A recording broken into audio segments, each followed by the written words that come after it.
Hello, everybody, and welcome to the Talk of the Town podcast. If you have not already, make sure to hit that subscribe button as we're now on the road to 300 subscribers here on the YouTube channel. If you love sports news, sports betting, special segments, daily uploads, updated rankings every single week, my reactions, anything at all, it's all right here on the Talk of the Town podcast. So I promise you, your subscription will be well worth it and much, much appreciated. And speaking of special segments here today, we have Top 10 Tuesday. If you're not familiar with Top 10 Tuesday here on the YouTube channel, at the end of every single NFL week, or going into the next one, whatever, both the same thing.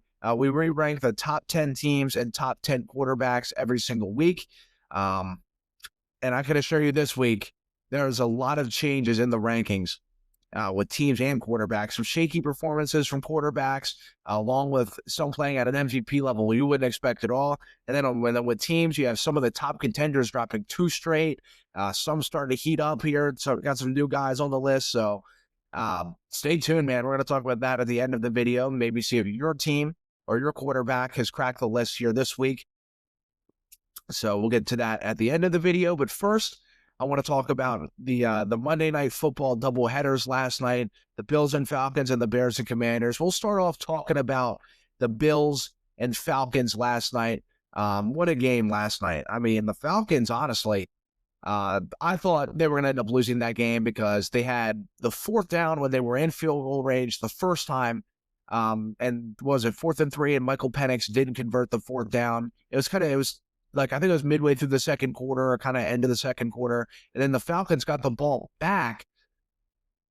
And at the very end of the quarter, I think there was 7 seconds left.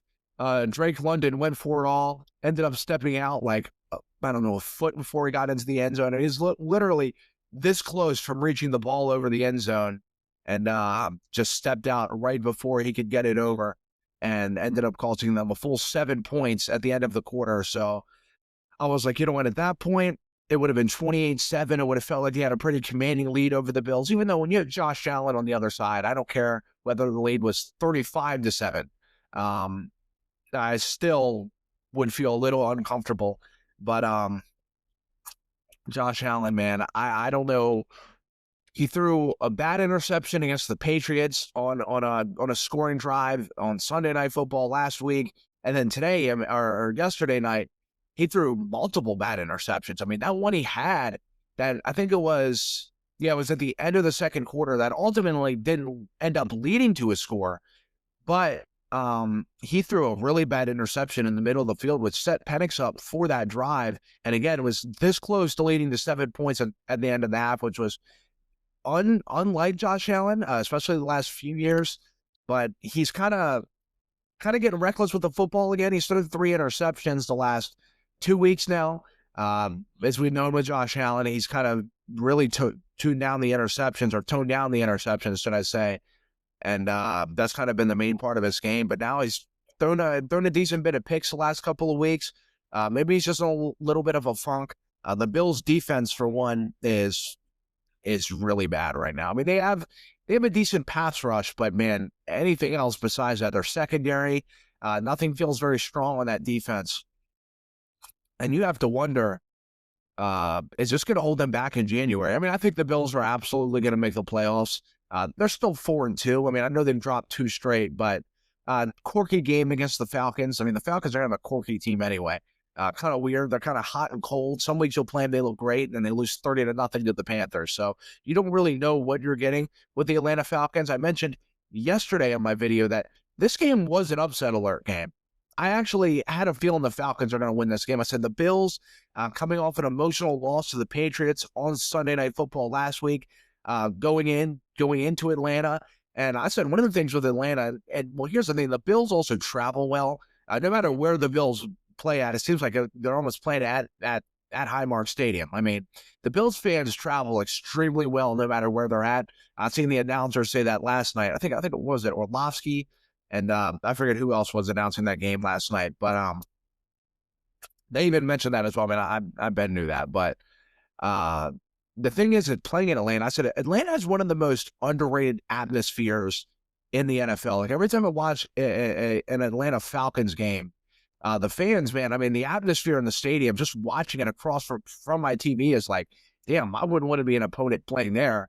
And I think sometimes that gets us some of the teams. Well, not sometimes, it definitely does. I mean, having home advantage is definitely a thing, but also it depends. Like if you're playing for the Jets, like sorry Jets fans or wherever. I mean, hell, even the Titans. If your team is really stinks, uh, honestly, a lot of the stadium is the opposing team's fans. So sometimes home field advantage is just, I mean, your team has to really suck for that to happen. But some teams obviously have better atmospheres than others. And I think Atlanta definitely is one of the most underrated atmospheres in the league for sure. I think that's a pretty tough place to play at. And again, like I mentioned, a high emotional loss last weekend. And coming into this game here, I don't know, man. I don't feel very good about the Bills defense. And one thing with the Bills, that it seems like it's a trend that's continuing for him, and I could see it happening again this season, is they're having Josh Allen play Superman again. And that's when the interceptions start happening. That's when just kind of like, what are the Bills doing? The Bills start losing these close games. They kind of get away from pounding the ball with James Cook, tiring out the opposing team's defense. And then once you do that, then you let Josh Allen cook. They're starting to get to the point where they're asking a lot of Josh Allen again. And it's like, honestly, his receiving crew is not good enough for that. His receiving crew is kind of meant for, you know what, we pound the ball out with James Cook for a little while. We have Josh Allen if we need to convert on a second and long, you know, third and short, third and medium, whatever it is. These guys are serviceable enough. But if you're going to have him passing a bunch of times a game, this receiving crew is not going to work. This offense is not going to work, and we've seen that the last couple of weeks. They were very scarce with running the ball with James Cook against the Patriots last weekend, and it kind of led to, again, a Josh Allen turnover on a scoring drive. Just a very inconsistent drive, and the Bills went 3 and out a decent bit last night. That was very un-Buffalo Bills like, but I thought the Falcons game to play yesterday, their defense played really good. And I've been very critical of Raheem Morris. I even think I said yesterday that I don't really trust Raheem Morris. He's a defensive coach that really doesn't coach a good defense, to be honest with you. Last year, their defense was terrible. I think in terms of having pressures and sacks, I mean, they were like dead last by a mile last season. I don't know. I think they actually ended up their last couple of weeks, their defense, they started playing pretty well. I know Matt Judon, I think he had like 3 sacks on like 2 games or something. So, and probably that may have boosted their numbers a little bit. But I know for a majority of the season last year, the Atlanta Falcons defense was very bad for a majority of it. The pass rush and everything. Well, last night you would have never guessed. Their pass rush looked amazing last night. They had Josh Allen under a lot of duress. Their secondary looked good. I mean, they were flying all over the field. I'm like, if that Atlanta defense can play like that and their offense can play like they were, this team could easily go on a little bit of a run here. I think they could win a stretch of games, and we know this is how Atlanta can play. They have an extremely talented roster. They are not lacking any talent on that Atlanta Falcons roster. Anywhere you look, their secondary, you got Terrell, and you got guys everywhere. Jesse Bates, hell, I mean, they got 2 first-round picks this year. They used on pass rushers. I mean, they're Bijan Robinson, who just was the best player on the field last night by a country mile. Drake London, who again was the second best player on the field by a country mile last night. I mean, they're not lacking talent on that Atlanta Falcons roster. So this team could easily go on a run here. Penix plays like he did last night, which again I think is a bit of an issue with the Bills' defense. Is really good for Penix. I thought Penix picking apart a defense that's really lacking right now is a good sign for the Atlanta Falcons, but Bills' defense is really struggling. You're going to see when I rank my top 10 here soon in a little bit is, spoiler alert, I dropped the Bills a decent bit, and their defense is extremely worrisome. I think them relying on Superman Josh Allen, which is what they've done in the playoffs against the Chiefs, everything like that, and they haven't made a Super Bowl because of it. It's looking like they're reverting back to old ways. I have a question for Bills fans. If there's any Bills fans watching this here today, if you guys have another disappointment to get bounced out in the AFC Championship, the divisional round, hell, even the wild card, do you think it's time to fire Sean McDermott? It's kind of giving me John Harbaugh vibes a little bit, to be honest with you. A lot of it, actually. I think this is a team that has had one of the most talented quarterbacks we've ever seen, Lamar and Josh Allen both, with coaches who just can't seem to get him over the hump. And these are guys that are long tenured coaches there now. Sean McDermott's been there a while now. And it's same result year in, year out. Eventually, it's just, you got to make a change at some point. This just is not working anymore. I like Sean McDermott.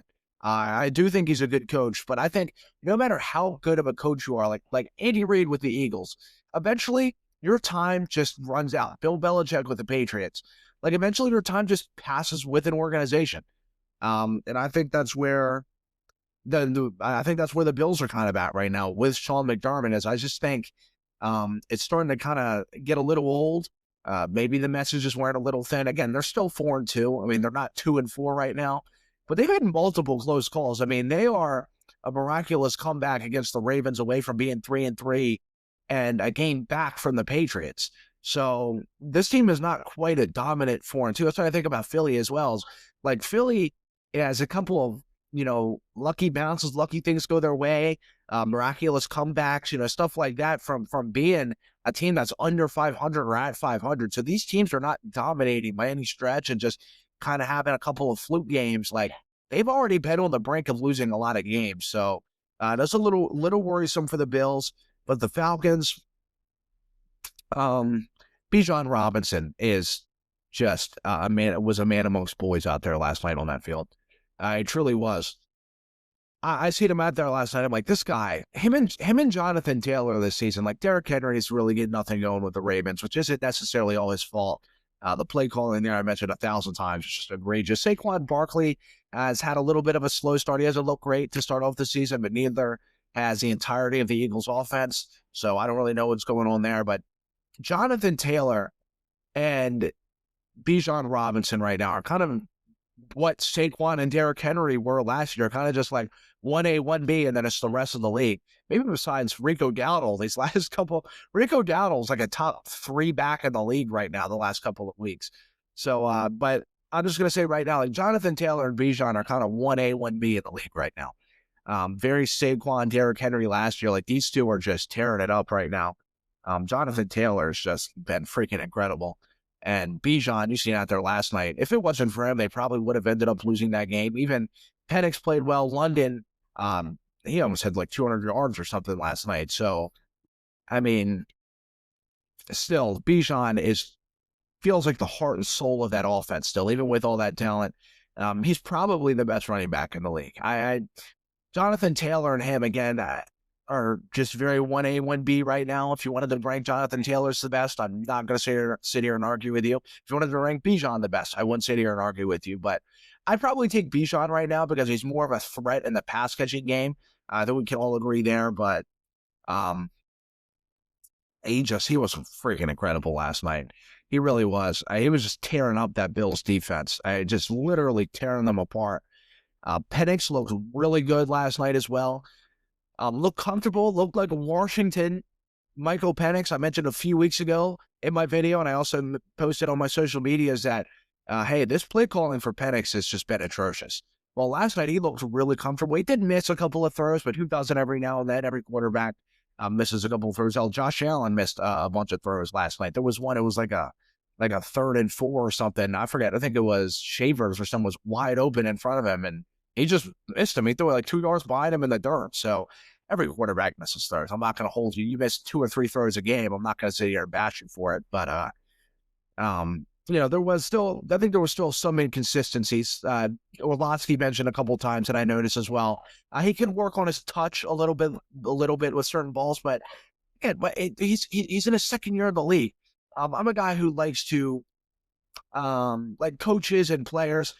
I'm not just a 1 year and done, like 1 year and screw it, get rid of this guy. Unless he is blatantly terrible. Like Gerard Mayo last year was 1 and done with the Pats. He was a terrible head coach. Everyone knew it. The Pats knew it. It was just atrocious. You look at the team now compared to when they had Gerard Mayo this time last year. I know the talent is better on the Pats roster. Like the Pats roster is definitely better than it was last year. But at the same time, I think the Pats could also be 1-4, 1-5 right now, just as well if they had Gerard Mayo. I don't think they'd be 4-2. So in certain situations, I believe in guys are one and done, but people calling Penix one and done, which was going around saying that they should. 2 weeks ago, they were talking about benching him and putting in Kirk Cousins again. So I'm like, you got to cut these rookies and these sophomore quarterbacks some slack a little bit. That's where I give JJ McCarthy the same. I do worry a little bit more with JJ McCarthy because now he just doesn't seem like he can play a game anymore. He's just injured all the time. But these second-year quarterbacks, they got to start cutting these guys some slack a little bit. It's like even when rookies come in, they give them like 3 games, and if they suck, it's just over. And you literally hear them talking about drafting, and not the Falcons, but teams in general, just their rookie quarterback doesn't play well for 3 games. They're talking about drafting a quarterback again in the next round or benching him. I'm like, relax a little bit. Like, give Penix some time. Penix is starting to kind of mold a little bit. Like, yeah, he's still having growing pains a little bit. I think the Falcons as a whole are. This team's extremely young. Bijan's in like his 3rd year now. Drake London's in like his 4th. I mean, these guys are all very young. I mean, I think Drake London's actually only in his 3rd year. So let's cut these guys some slack a little bit, man. But he looked great last night. I thought the Falcons looked great. Falcons are going to go on a run if they keep playing like that. And I think they'll give Tampa a run for their money. I mean, they could be seriously competitive in an NFC that is wide open. So that was a really good win for the Falcons there. Moves the Patriots in first place, which, I ain't complaining about. But, I don't want to see any team lose necessarily. But, the Bills, that's too straight now. I mean, they've got to figure something out, or else they're going to be out of this race very soon in terms of winning the AFC East, because Patriots got a shitty schedule. They got a really shitty schedule. So they got to pick it up here, the Bills, to fix that defense. Next game I want to talk about here, I want to talk about the other game from Monday Night Football, Bears and Commanders last night. I mentioned last night I made a short on it at TikTok, Instagram, whatever. I talked about it in my video too. This was a massive game for Caleb Williams last night. I mentioned that Caleb Williams, how Drake May was, where he had some momentum coming into this game, couple of wins now, get some wins under his belt, playing better. Still showing a little bit of inconsistencies, but you're starting to see why these guys were picked top 3. Caleb Williams was picked number 1 overall. And I thought this was a big chance for Caleb. Like how Drake May was on Sunday Night Football last weekend. Like, you know what? People were like, if he goes in and beats Josh Allen, there was talks about him being within the top 10 QBs in the league. He was playing really well, and people were like, okay, has Drake May arrived in the league? Well, he went in, played well. He didn't throw for any touchdowns, of course. But he was just killing the Bills on drives, especially when he got out to his right and was throwing on the run. Drake May was just carving them apart. So, and that boosted Drake May's confidence a lot, which is what I say is a young quarterback, any quarterback. Hell, look at Geno Smith and Baker Mayfield the last few years. I mean, this guy's Sam Darnold the same, no confidence at all coming into playing for the Panthers and the Rams for Baker, and Geno playing for a bunch of teams before he ended up coming in for the Seahawks and playing really well for a little while. Sam Darnold for the Seahawks and the Vikings last year. I mean, look, before these guys had no confidence at all, and they looked like just ass. They looked terrible. Well, when these guys gain confidence, you have Baker playing like an MVP. You had Geno. Geno isn't playing great now. He's also getting older as well. But Geno, for a little stretch there, for 4 or 5 years, has been playing great football. I mean, he completely revived his career. Got a pretty nice extension with the Seahawks. Got a little bit of an extension with the Raiders, which I think the Raiders are kind of regretting that a little bit. But when these guys get their confidence back, I mean, they just play amazing football. I mean, Baker is now an MVP, and I think he's at the top of the MVP ladder. Darnold was an MVP candidate last year. He's playing great this year on the Seahawks. So Drake May got his confidence, played great against the Saints, and he's playing like a top 10 quarterback in the league. Well, Caleb, I've been saying if he gets his confidence, the Bears are going to be a scary team. Hey, Caleb, I said last year, and even at the beginning of this year, the first couple of games, well, he looked great in the first couple of quarters, but then he fell apart. You had the fans getting on him. Well, not necessarily all Chicago fans, but let me just say the media was getting on Caleb like no tomorrow. The media loves to shit on Caleb Williams. And him getting any sort of confidence, it means absolutely everything to the Bears, to him, and everything. It'll completely change his play. And I said, this game going against the Commanders, like Drake May was against the Bills last Sunday Night Football. This is massive. He's going against Jane Daniels, who's known as like a top 5 quarterback in the league last year. He's coming off an injury this year, so he's having did play well yesterday, but the weather didn't necessarily help in that game. But Caleb, in terms of him gaining his confidence and really now playing well from here on out, like, hey, we're on prime time. It's time for me to shut up this media with people talking like, hey, they should have drafted Jane Daniels over me, whatever it is. It's time to shut up those critics. And I thought he played well yesterday. I did. And I think this was a massive confidence booster. I got those two words mixed up for Caleb Williams. I posted a little bit of it. I seen some of you guys comment underneath my TikTok saying, Caleb played good. He didn't play great, but he did play good. I mean, the weather was really bad last night for one as well. I live 45 minutes away from the Commander Stadium. I live like 20 minutes away from the Ravens Stadium. So I'm like in between all of it, to be honest with you. And I can tell you right now, the weather was outside of my house was the exact same as it was outside of FedEx Field down there by DC. And I can assure you that that weather, it was as bad as it looked on the TV. It was 100 times worse in person. I mean, it's been really bad out here for the last like 3 days now. So that field's just been wet, and so it's really windy. Like the weather was really bad out there, and you had receivers dropping passes everywhere for the Bears yesterday. Was it Zacchaeus got all pissed off at the end of the game? I mean, he had some crucial drops. There was some drops. You had the Commanders fumble at the end of the game as well, which ended up setting up the Bears in scoring position. I mean, that was brutal. The Commanders were probably going to end up winning that game if it wasn't for that fumble. And I said probably because they probably were. They were setting up, going across midfield, maybe getting in the scoring position, running that clock out, and already nasty weather. I don't know if Caleb Williams could have ended up pulling off that game-winning drive, but that was a much-needed win for the Bears. I think the Commanders will be fine, but both of them are 3-3 now. You have Jane Daniels coming off an injury. I'll say this about the Commanders for one. They are sure as hell lucky they re-signed Terry McLaurin and did not trade him in the offseason. Because, even though Jane Daniels, and they still played well without Terry McLaurin, what a boost he gives that team, though. I mean, they could have really used him out there last night. I know he's hurt, but they're very lucky they re-signed Terry McLaurin, or else I don't know if this team would be 3-3 either. And I don't know if I'd be too confident about them going forward because that having that extra firepower. I know the weather was nasty last night. Jane Daniels still threw like 3 touchdowns. I did have a pick, but that was still a good game last night. I thought the Commanders played well, especially barring the circumstances. They're dealing with some injuries. Jane Daniels still recovering from his injury as well. I mean, he's definitely still feeling the pain a little bit, but I thought the Commanders played a good game last night. But I think this game meant a lot to the Chicago Bears. I mean, I really think it did. Caleb definitely has a little bit of a chip on his shoulder with the whole Jane Daniels thing. He constantly hears about that, how the Bears should have drafted Jaden over him. And I'm sure there's still a majority of the media feels that way. I'm not taking anything away from Jane Daniels, but Caleb Williams is extremely talented.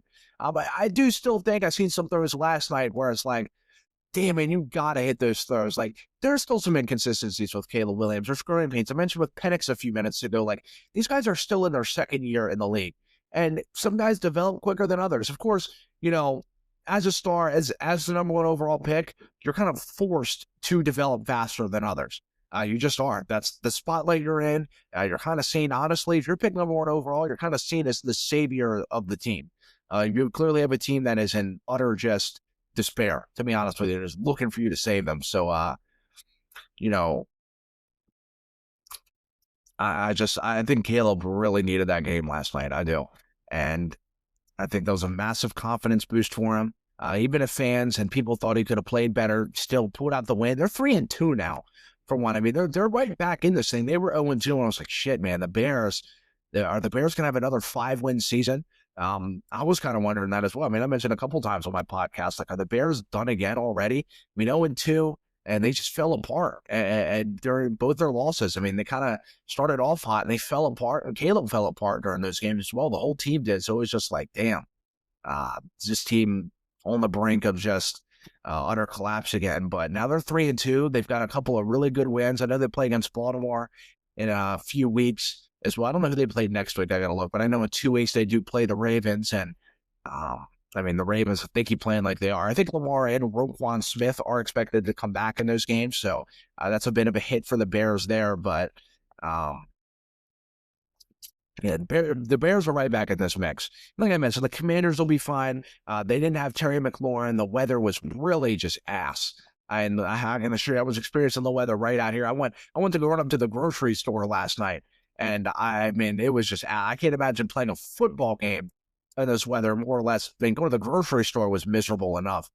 So I can't imagine. So weather sucked. Both these teams are fine, and the Bears got a massive confidence boost last night. So good for Chicago. I thought it was a pretty sloppy game yesterday, but what do you expect with weather like that, you know? So let's get into Top 10 Tuesday here today. We're going to start off with the top 10 teams. Lots of changes in the rankings this week. A lot of people are probably going to be pretty pissed off at me, but you know, it is what it is, man. A lot of these teams are just so grouped together. So a lot of teams that are out of the top 10, even out of the honorable mentions, that are like, dude, how do you have this team out? I mean, it is this league right now, the AFC and the NFC. It is so, these races are so tight. It's just unbelievable. There's no like pull away teams. Like there's no dominant like 2 or 3 teams that are like, hey, you know, it's looking like these guys are the top dogs and they just have everyone else competing for a playoff spot. Like everyone's in the same realm right now, really. I mean, even the top couple of spots, even the number 1 spot, like they don't quite feel dominant in the league at all. So let's get into it here. My honorable mention for my top 10 teams. I have the Denver Broncos. Well, you're probably saying, hey, Matt, they're 4-2, coming off a couple of wins. They beat Philly a few weeks ago, even though they didn't necessarily have the greatest win against the Jets. You know, they're still pulling out wins. This Broncos offense is very concerning. I'll be honest with you, Bo Nix, I mean, he completed 3 passes in the second half against the Jets, and if they didn't play the Jets, they would have lost to, I think, about 30 other teams in the league. I think maybe besides the Titans, but if they didn't play the Jets or the Titans last week, they probably would have ended up losing that game.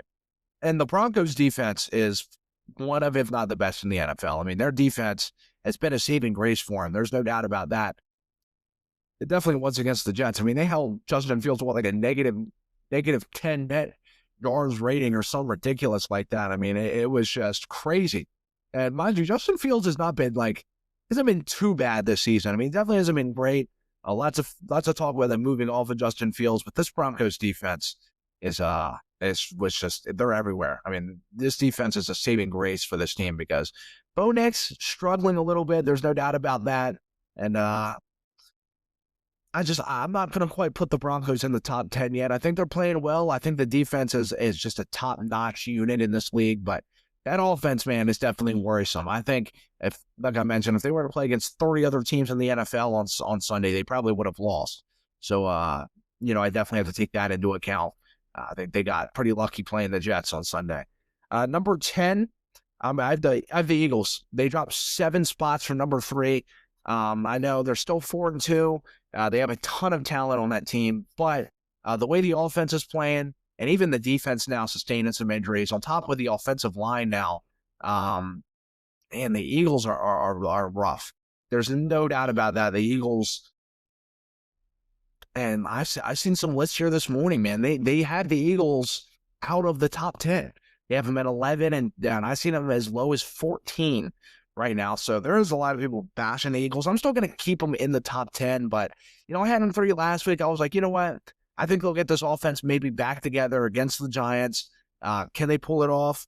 But, I mean, they looked atrocious against them. I mean, they didn't even look like they were in that Giants game. The Giants really had their number. And it's like, are the Giants really better than the Eagles? You look at the roster, it's like, no. I mean, Scatterboo and Jackson Dart kind of just ate them for lunch, to be honest with you. So definitely some concerns there with the Philadelphia Eagles. I'm going to drop them to number 10. I'm not going to move them out of the top 10 just because if they do get it together, this team will be a top dog in the league. I mean, they could be up to number 3 again within a couple of weeks, but they've got to get it back together fast. Number 9, the Seattle Seahawks, coming off a good win against the Jacksonville Jaguars last week, or this week, should I say. I really like the Seahawks. They are suffering some injuries on defense, which is why I can't quite move them up too high right now. Almost every team in the league is suffering a bunch of injuries everywhere. You look at units and they're just suffering injuries everywhere. But the Seahawks, Sam Darnold is playing great. JSN is a top tier receiver in the NFL right now. I mean, he's probably a top 3 receiver in the NFL right now. He's playing incredible. Cooper Kupp, I think, has been really nice as a complimentary piece. Kenneth Walker is playing pretty well. I don't think he had the greatest game against the Jags last week, but I didn't quite check his stat line. But from what I see, I didn't really see any big plays from him or anything. So Seahawks did or move up a spot to number 9 this week. The Bills at number 8, dropping them 6 spots, man. Again, I went on a full rant about the Bills a few minutes ago. I don't need to go on too much about them, but they're struggling for sure. And their defense has issues. Josh Allen playing the Superman role. I don't necessarily like that with the Bills at all this week. This week. I got to drop them a good bit. Patriots all the way up to number 7, new on the list. Now the leader in the AFC East. I got to put them above the Bills. They just beat the Bills last week. And I know you could make the argument, well, the Broncos beat the Eagles a few weeks ago. Just the way the Broncos played against the Jets just really scared me a little bit, to be honest with you. That offense was really rough. But the Eagles, even though against the Giants, you know what, if you wanted to flip-flop the Broncos and the Eagles, I completely understand. I wouldn't necessarily complain, but this list is just really tight in terms of all these teams. But I got the Patriots at 7, new on the list. Their offense, their passing offense, which I've been saying years, it's been great. Drake May is playing like a top 10 quarterback in this league. And yeah, man, I mean, they're really humming right now, man. Defense is playing good. Mike Vrabel coached his team up, built the culture around them. And yeah, man, the Patriots, new kids on the block. I'll tell you that. This ain't the Patriots we've seen in the last few years. They're playing great football. Number 6, got the Steelers new on the list as well. Little hesitant to put the Steelers this high. I think their defense has been a major factor, but also Aaron Rodgers is playing well as well. Their offense has starting to look better. They've had a couple of really rough games this season, but I think their offense has actually been playing pretty well the last couple of weeks, and they looked good against the Browns defense on Sunday, which the Browns defense has shut down a lot of really good teams. And I think the problem is that they lack a lot of offensive firepower. Kenneth Gainwell for the Steelers is one of the things I've been bashing the Steelers for is like, I don't really trust their run game. Well, Kenneth Gainwell is kind of coming along now, and he's actually looked really good throughout the last few weeks. So that's a good sign for the Steelers. If they can get some production out of their running backs, the Steelers are going to be a pretty dangerous team, a team I'd look out for, sneakily good in January if they do end up getting there. Number 5, I have the Packers. Good win against the Bengals. I didn't necessarily think they played great, but they did play good. And I do like the Packers. I really do. I love their roster. I do like Jordan Love. I think they're not playing quite to their full potential from what we've seen the first couple of weeks, but I do think they'll end up getting back to that. I just think they're in a little bit of a funk. I think they're a little bit conservative on the play calling, to be honest with you. I think Matt LaFleur is. I think the defense has regressed a little bit, but they did look good for the most part against the Bengals. So if they can get back to anywhere near that level they were playing the first couple of weeks, this Packers team is going to stay top 5. Number 4, I have the Rams moving up 3 spots. I didn't have the greatest game against Baltimore, but did end up pulling out the win. I just love the Rams roster. Puka going down is a little bit concerning. I think he did end up coming back. I don't know if he ended up coming back and taking snaps, but he did end up coming out of the locker room on the field and was fine. I had to check the injury report with him. But the Rams have had cold starts the last couple of seasons. So this is nothing new. And they're 4-2 for one. And they're not even playing to their full potential. A lot of these teams don't feel like they're playing to their full potential yet. So we'll have to give it a couple more weeks. And I feel like these teams will really take it up a notch with their performances. And I think the Rams is one of them. Even though they didn't play great against the Ravens, they did end up getting the win. Their defense played really good. And their offense couldn't play better. They had a lot of drops for one as well. Number 3, I have the Detroit Lions moving down 2 spots. I'm not going to move them down too much, mainly because I still think they played well against the Chiefs. They have 6 cornerbacks out. Their secondary is just absolutely being killed right now. So, yeah, man, I can't really criticize the Lions for that. I think they're fine. If they're going to get their corners, they'll get their secondary back, and they'll be back right in their mojo. So I don't really have too many concerns with the Lions. Number 2, I have the Colts moving up 2 spots. one of the two teams that are 5-1 right now and absolutely rolling. If you would have told me the Colts would have been 5-1 at this point in the season 6 weeks ago, I would have said you're absolutely nuts.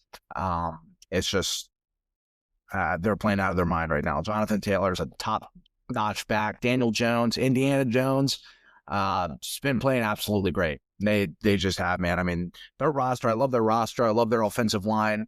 And, yeah, man, I'm just loving it all around for the Colts right now. Good for them. Even though in pregame warm-ups, they lost Travarius Ward and freaking Anthony Richardson. How in the hell does that happen? Number one, I have the Tampa Bay Buccaneers moving up 4 spots into number one. Baker's playing like an MVP. So the main reason why I have him over the Colts is Daniel Jones is also like an MVP candidate right now as well. But Baker is at the top of the MVP ladder. And I love their roster, man. And he's doing this without his top tier receivers in the league. Bucky Irving, Puka, Godwin, and Evans were all out of that 49ers game, and their offense didn't lose a beat. So I love Tampa right now, man. Tampa is just playing top tier football. Baker's playing like an MVP. Love the comeback story from him. And yeah, man, Tampa. I think a lot of people have Tampa at number one this week. They just do, including myself. So love that there for Tampa Bay. One of the things with Tampa, though, is like their secondary, they have to blitz a lot because their secondary is kind of concerning. Sometimes they let up big chunk plays. So that's something you kind of have to watch out for. If Tampa can't get that blitz off on defense, they're kind of screwed. So, but they are very good. They are an extremely good blitzing team. We know Todd Bowles loves the blitz. So, it's the really only concern I have with Tampa. And of course, there are injuries, but every team in this league is suffering massive injuries right now. So, not going to hold them too far back for that. And they did end up getting a really good win against the 49ers. Their first non-one possession win all season. And I think one thing that makes them up there, puts them up there too for me is even when they do have one possession games where they have to come back on last minute drives, they do so like that. They just do it in no time. So they can play anyway. They can play from behind. They can play. They can do it all. They can do it all. That's why I have Tampa at number one. So we're going to move into the top 10 QBs here. We'll go over this pretty quickly here. I got honorable mentions. I have Jordan Love and Sam Darnold. Again, this top 10 list is absolutely crowded with guys everywhere. So, some guys who should be in there have to be off. I get it. If you wanted to put them in there, I understand. I'm not going to complain. Dak Prescott, number 10, new on the list. People probably argue to have him higher, but I have to put guys who are higher that are winning games right now, have a good record. But Dak is playing, I think, the best football of his career, even better than the MVP or the near MVP year he had a few years ago. Look, if it's not for his defense, that could be talked about in MVP conversations. There is no doubt about it. His defense just stinks. The Cowboys defense, unfortunately, they let up 30.7 points per game, but the Cowboys averaged 29.7 points per game. So it just really sucks for Dak because if he had any resemblance of a defense, the Cowboys would be a legit threat in the NFC. They absolutely would be. Their offense is not the issue. It's their defense. So, and they have 2 first-round picks next year, which if I'm Dallas going into the draft next year, I'm all in on defense. I'm using those 2 first-round picks, getting pass rushers, getting corners. I'm just doing whatever I can to fix that defense as quickly as humanly possible. And unfortunately, it's just killing Dak Prescott. And I can't rank him any higher because the team is what 2-2-1 or 2-3-1 or something like that. So, it's unfortunate for Dak, but I gotta put you low, man. I mean, unfortunately, your defense is just costing you games, and it just sucks for you, bro. I get it. Number 9, I got Jaden Daniels. He's coming back from injury, and he's still playing really well. He had 3 touchdowns last night, had a pick, but these group of guys have played more games right now. I just got to give it to some of these other guys, and it's so packed. Like you could put Jaden Daniels in number 5, and I would not complain. It's so hard to rank these top 10 QBs this year because they're just all in the MVP race together. I don't even know how to explain it, man. These guys are all so good. Try ranking your top 10 quarterbacks. If you leave in the comments who you guys would believe is your top 10 teams and your top 10 quarterbacks. I want to see what your list would look like. To me, it's very hard ranking this list. I mean, these guys are all playing so well, and give me a legitimate reason to put one over the other. It's very difficult because, again, these guys are all playing near the damn same at an MVP level. You could give almost any of these guys arguments to win MVP right now. Seriously. I mean, it's nuts. Number 8, I got Justin Herbert. He had a good game against the Dolphins. I thought that game, that drive at the end of the game to get them in field goal position, end up beating the Dolphins, was very important for Justin Herbert, because that would have been 3 straight losses, and that would just be an utter disaster for the Chargers, who are struggling with injuries right now, struggling to get some wins. Justin Herbert has struggled the last few weeks. He didn't struggle against the Dolphins quite as much as he did the last few weeks, but against the Giants and stuff like that, he did struggle. We almost lost to Miami, which would have just been a complete and utter disaster for Los Angeles. But that game-winning drive, he evaded that sack, broke that sack, made a really good throw to Ladd McConkey, which ended up setting them up in field goal range. Cameron Dicker did end up getting the game-winning kick for them. And Justin Herbert, though, those first couple of weeks is really keeping him in there, because besides last week's performance, the last few weeks, he has not played very well.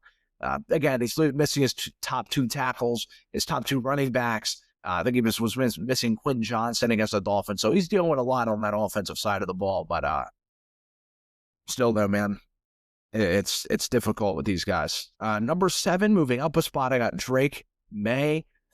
Big-time performance against the Saints. Mind you, he had great numbers, and he had 2 60-plus yard passes taken away, and one was a 60-yard pass for a touchdown due to Mario Douglas. So he would have had over like 400 yards passing and another touchdown on top of that. So Drake May's absolutely playing like a top 10 quarterback. I think he's playing better than Herbert. I think he's playing better than Jaden Daniels right now, his former number 2 overall pick in his draft. I mean, in fairness, Jaden is not. He's missed a couple of weeks. He played a good game yesterday, but he's just getting back on the swing of things, and Dak can't win any games. So Drake May, man, this team is now 4-2. He's really helped turn this team around. He's played like a great dual threat quarterback. He's been extremely accurate. That's one of the things with Drake May, is when he's on the run, rolling out to his right, he's almost better rolling out than he is when he just stays in the pocket. It's pretty incredible to watch, actually. That's what they say, is like, you're almost better off to just leave him in the pocket and just pick you apart than have him roll out to his right and put any pressure on him, because he's almost better statistically with pressure in his face and rolling out to his right. Yeah, that's a real stat, by the way. He's really almost near impossible to stop right now. He is. And I'm a diehard Pats fan. I'm not being biased. It's genuinely true. That's why there's a lot of talks of Drake May in the league right now with him. Some people have him as a top 3 quarterback in the league. I'm going to give some respect to some of these other guys who are playing really well, winning a lot of games as well.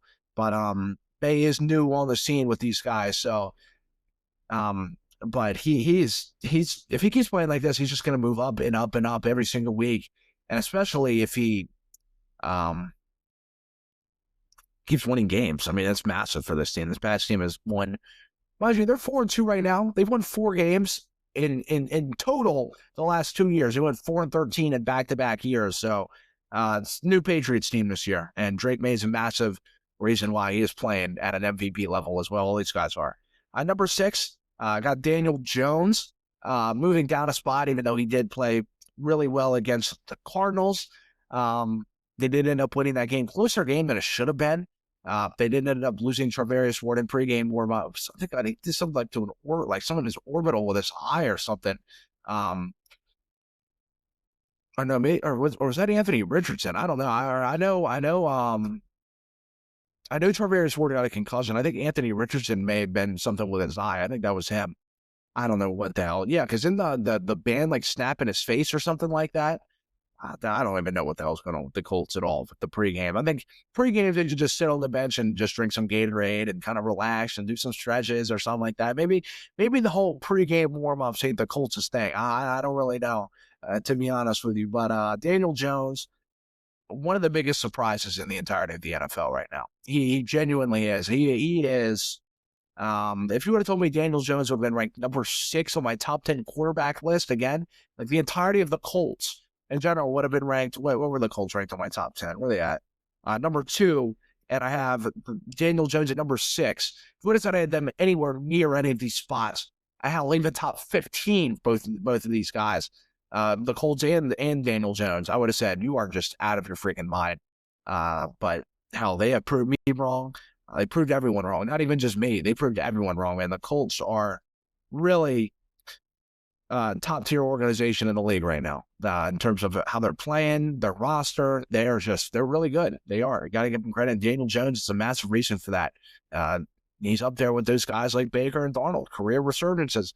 If you're on the Giants, well, maybe not now because they are actually starting to build some sort of culture in New York, but those guys seem to play better when they leave the Giants. So I don't know, man. But Daniel Jones really out here playing as an MVP candidate, leading the Colts to a 5-1 record, picking teams apart, and he seems like he's the guy there. And Shane Steichen loves him, and respectfully so.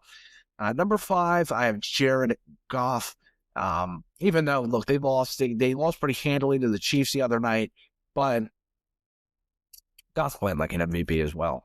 I thought Goff actually played really well against the Chiefs. I thought the Chiefs did have some drops, key third downs, some fourth downs as well. The Lions did have some key drops, and as I mentioned, the Lions are secondary. It's completely depleted, and you have to get a track rate. You have to get a track meet with a lot of these teams.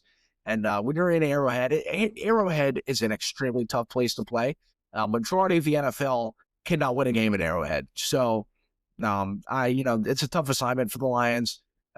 Very injury depleted roster for the Lions, and Jared Goff is just they're 4-2, and I thought he played a great game. He had a couple of really good needle threader throws. Chiefs were getting some pressure on him that game. Did rattle him a little bit towards the end of the game, but Goff still a top 5 quarterback in the league for me here this week. Matt Stafford stays where he's at number 4. I thought he played a good game against the Ravens. His receivers did have some key drops. Seemed to be a theme last week for some reason, all these drops. But it was really windy in Baltimore last week. It was extremely windy outside of my house. And as I mentioned previously in the video, I live 20 minutes away from the M&T Bank Stadium, and it was extremely windy, which I can only imagine made it hard to throw. He did miss some throws. He had Devontae Adams on the first drive of the game for that touchdown in the corner of the end zone and the back of the end zone, and he missed him twice. So, trust me, I do notice those little things with quarterbacks. And I don't penalize a quarterback for missing 1 or 2 throws a game, but the Rams as a whole should have played better last week, coming off of that 49ers loss as well. But they did end up getting the win. I thought Stafford played well enough for them to get the win, and we know how Stafford is going to be probably the rest of the season. He is just, even though he's getting older, he's really one of the best quarterbacks in the league. We know he can pick you apart. Number 3, surprised maybe some people, maybe not, barring his last couple of performances, is Josh Allen, dropping down 2 spots from number 1. He's been at the top of my list for multiple weeks now. Well, I still kept him at number 1 even after the Patriots loss. I thought he played well. He had a couple interceptions against the Falcons last night, and Bills has dropped a couple games, and he hasn't necessarily played the best football. A lot of 3-and-outs last night. I know they're asking a lot of Josh Allen, which is not entirely his fault, but he has definitely not played like a number 1 quarterback in the NFL these last couple of weeks. Again, he's still number 3. He's a top 3 quarterback. We know Josh Allen, probably peak for peak with any player right now, is probably number 1. I will not peak for peak. I think we'd all give that to probably Patrick Mahomes. But in terms of talent-wise right now, and just in pure dominance, I'd give it to Allen right now. We know when Allen's at his best, he's probably number 1, and that's where he's been at the last couple of weeks. But the Bills have dropped a couple of games now, and he has not necessarily played the best. And I gave him the benefit of the doubt. Took 1 loss. I had a bad interception against New England on Sunday Night Football. Still ended up keeping him at number 1, but that performance against the Falcons last night was not very good. So, he was being pressured all hell, but I got to drop him a couple spots, man. That's 2 straight losses. So, man, this quarterback list is rough for a lot of these guys, and unfortunately, he's getting a little bit of the boot here today. Number 2, I got Pat Mahomes, moving up a spot. He's always going to stay like near top 5 for me. Even if the Chiefs were like, 0-6 right now, then 0-5, 0-6, then we'd have a bit of an issue. He definitely wouldn't be top 10, but he has really been great. He did one of the things I've said though about the Chiefs a little bit, and why I'm kind of pulling back a little bit from the Chiefs, is they have picked apart very injury depleted defenses, but when they had to go against good defenses like the Jags last week, threw like a 98-yard pick six. They struggled a little bit. So they do get Rashee Rice back this week, which should be a massive pickup for the Chiefs. Seems like a lot of the momentum for the Chiefs is positive. They did just end up just missing my top 10 list, if you guys were wondering about that, but they did end up just missing it. If they do get a win this week, they'll more than likely be back on the top 10 list and probably pretty high. So, and then Mahomes up to number 2. Really, really good, really good performances from him the last few weeks. And we obviously know how good Mahomes is. And if he ends up getting in the playoffs in January, no matter how bad we think they are, that's going to be the team to look out for, whether or not they're finished as the 1 seed or the 7 seed, or the 5 seed or the 7 seed, whatever. We know they're going to be the number 1 team to beat no matter what, and come January. So big reason for that is Mahomes and Andy Reid, of course. But Mahomes has, even though statistics necessarily aren't the greatest in the world, we know how good of a quarterback he is, and the Chiefs would not even be 3-3 if it was not for him. So got to move up to number 2 there, especially with positive momentum. Number 1 on my list, my MVP favorite right now, Baker Mayfield. A lot of positive momentum for the Bucs and Baker Mayfield. Had some really incredible throws against the 49ers. He's just been great all season. How good he's been in the clutch. As I mentioned earlier, this was their first win of the season that it wasn't a 1-score game. We know how good he is when he has to play from behind. I think it's a special attribute. Mahomes has it. Allen has it. That's why these guys are always ranked so high, is when you can play from behind and you're down 2 scores and you know the game's never over because the guy on the other side of the field, Allen, Mahomes, whoever it is, you have to worry about him, no matter whether or not they're down by 7 or 21 or whatever it is. If you are that confident that other guy, Baker, Mahomes, or whoever, is able to come back from a deficit like that, that means a lot. And when you can play from behind, especially when he's proven it multiple times this year, you're going to stay at number 1 for me. You just are, or at least with the top dogs in the league. And right now he's playing like the best quarterback in the NFL. He genuinely is. So I have to give him his credit where it's due. Season we're at right now, I'd give Baker Mayfield the MVP trophy. I really would. Because the Buccaneers, it's the most valuable player, barring all their injuries to the receiving crew and everything. If it wasn't for Baker back there and they had to replace him with just about anyone else, I don't know how, I'll use an example. Michael Penix or something, just someone in the division, Spencer Rattler or something, who Rattler's actually playing well. But in terms of being the MVP, Baker Mayfield is the most valuable player in the league to not only his team, but really just everywhere. Because those comebacks and everything, you can only replace him with very few, if any, right now in the league. So got to give him his credit where it's due. And Tampa fans, looking back a few years ago, like, how the hell did we get Baker Mayfield for nothing? We literally got him for absolutely nothing at all. And yeah, man, Baker, what a pickup for Tampa. And he has just been great. It was great to see him get his confidence back. As I mentioned earlier, quarterbacks gaining their confidence is just a massive thing in this league and massive for their careers. And Baker's absolutely got it back. So, yeah, man, Tampa's at number 1 this week. Got the Colts, or Tampa's everywhere number 1 this week. Got Tampa, the teams, Tampa Bay with their quarterback at number 1 as well. So Tampa's riding high here going into week 7 in the NFL. So that is it for Top 10 Tuesday. Tomorrow we got Why Not Wednesday, where I answer your guys' questions. Got a lot of questions to answer. You guys have been absolutely firing them in this week. So in the last couple of weeks. So we got a lot of questions answered tomorrow on the pod. Appreciate you guys so much for all your support. Watching the videos, whatever it is, firing their questions. If you do want your questions answered right here on the podcast, any chance of me having it answered tomorrow or next week or whatever, firing those questions to @talkofthetown_pod on Instagram, TikTok, or even right here in the YouTube comments to get any questions you have, whether or not it's advice, hell, anything at all, sports, video games, I don't care what it is. I'll answer right here on the podcast. That's what I do here on Why Not Wednesday. Why not answer any questions you guys have? So that is it for today's video. Thank you guys so much for watching, and I'll see you guys tomorrow. Y'all keep it easy.